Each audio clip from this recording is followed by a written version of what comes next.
Sure. So I'm Jennifer Vines, and I'm the Multnomah County Health Officer. So today we're talking about coronavirus, and I guess as far as a member of the health department and speaking to the public, is it, or what do people need to know in Portland? I think I would start by saying that things have shifted with the spread of the virus beyond China to other countries. I think there's a new attention from the public and a higher level of concern now among public health authorities.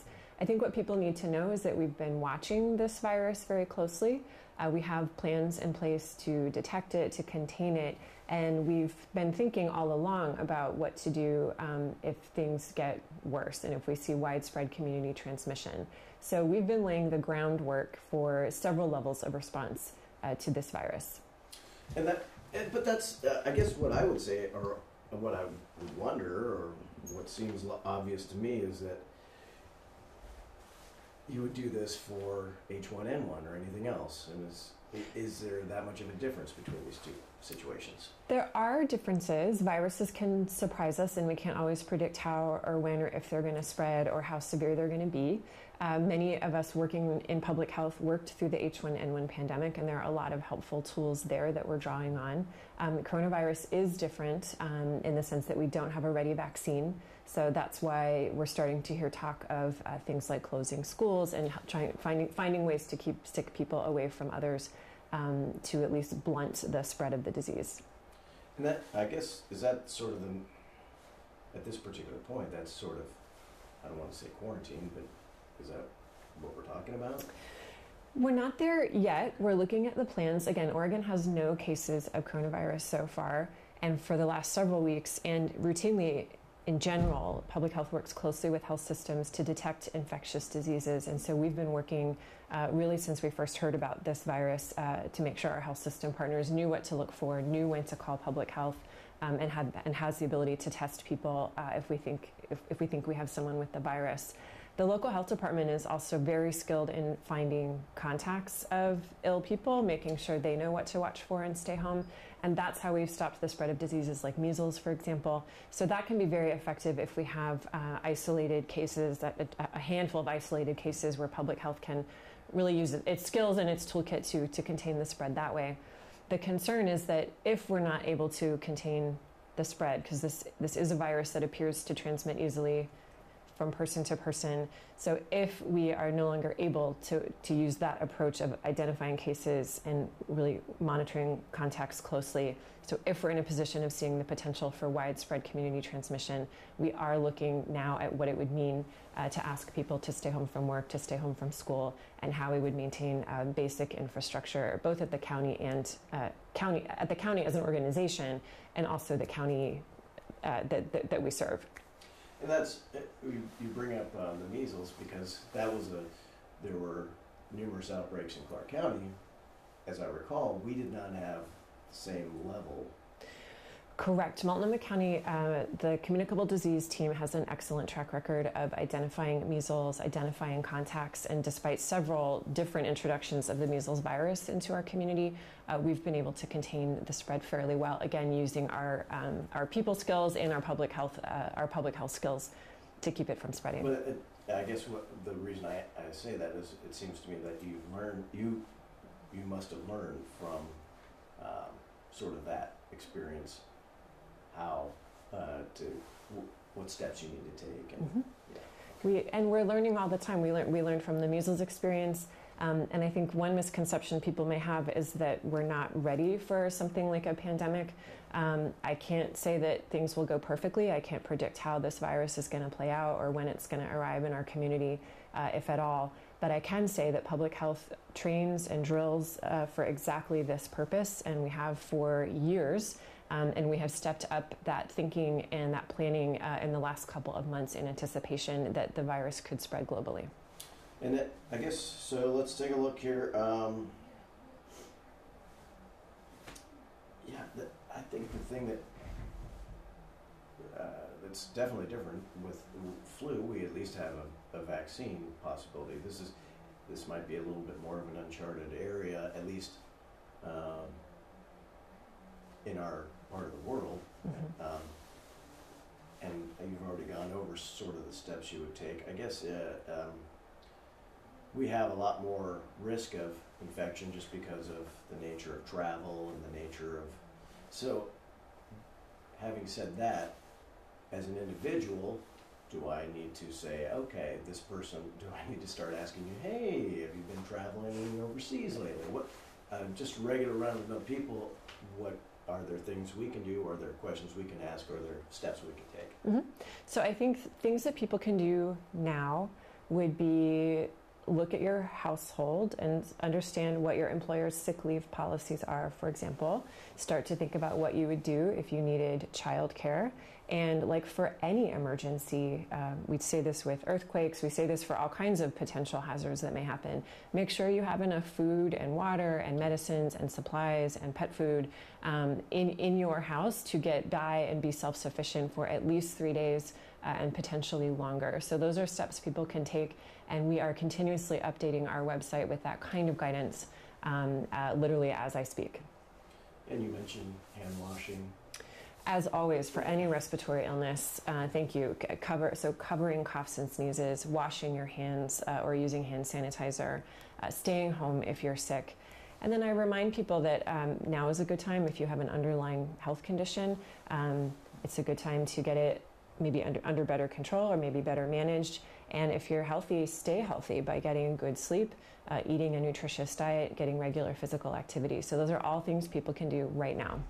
Yeah, because it's always going to be that sort of target, especially respiratory ailments of older folks, compromised immune systems, younger infants, toddlers. I've not heard about children specifically as being like disproportionately affected by this virus, but again, evolving situation, new information may come. Right, and I guess, I don't want to say alarming, but I feel it is a little interesting when the CDC sort of changes its outlook. Is that when you guys sort of kicked it into a higher gear at that point, or? We had been doing our thinking and planning for a worsening scenario, both for cases locally and then widespread community transmission. So we had that planning in place, and we are now essentially implementing that level and leaning towards those actions. And so you will see that play out, at least for Multnomah County, in the coming days and weeks. Yeah, because we're a Pacific Rim part of the world here. Okay. Are you?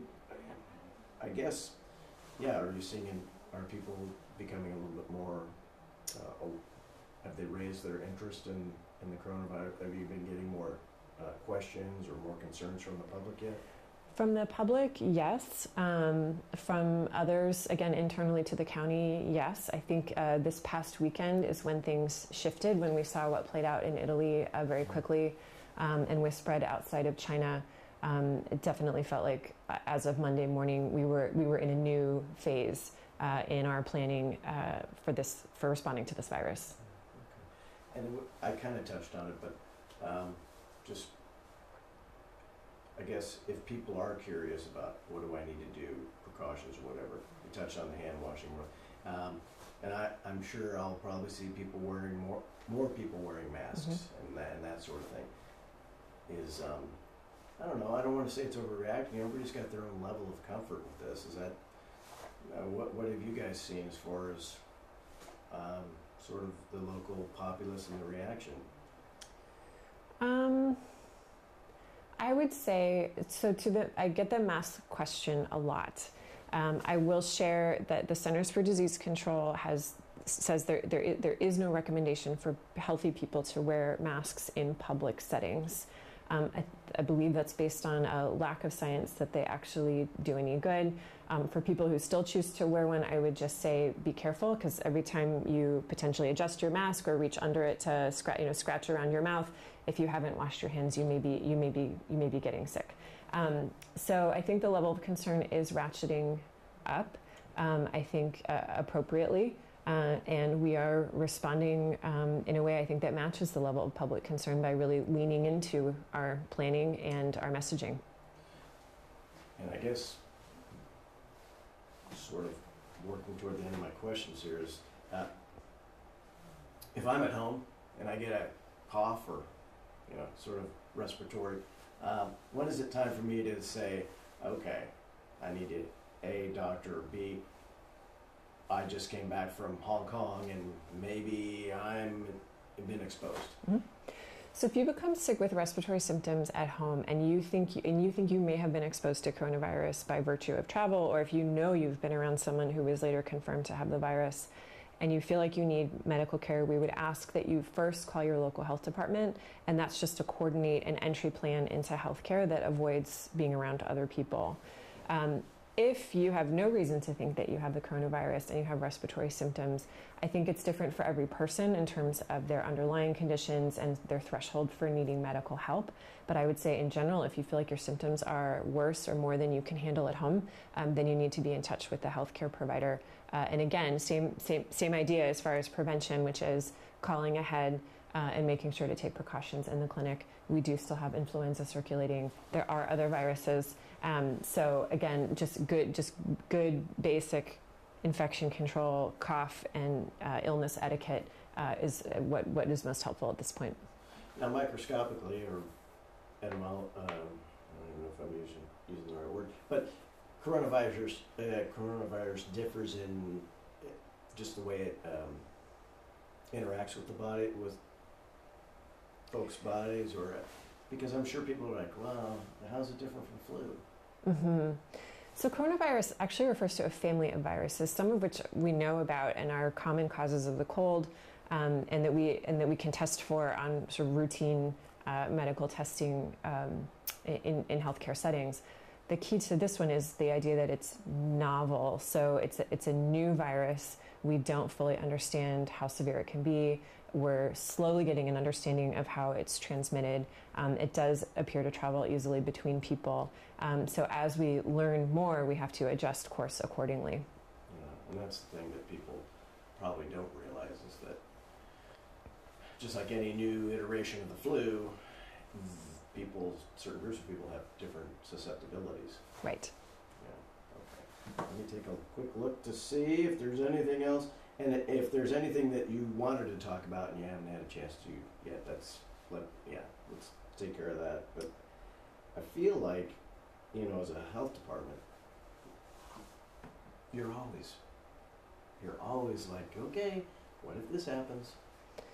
Mm-hmm. We are always thinking in those terms. And I think as we develop our messaging and refine our messaging for the public, I think people will see that we're going to be doing a couple things. And one is going to be really calling on the community to do this with us and to be prepared to take care of themselves, their family members, and their households in a way that's safe. And so we'll be providing that kind of guidance. I think if we see widespread transmission, we will start to narrow to some priority groups. Those being healthcare workers who are at higher risk of infection by virtue of their job, and elderly and people with underlying medical conditions who so far appear to be suffering the worst from this virus.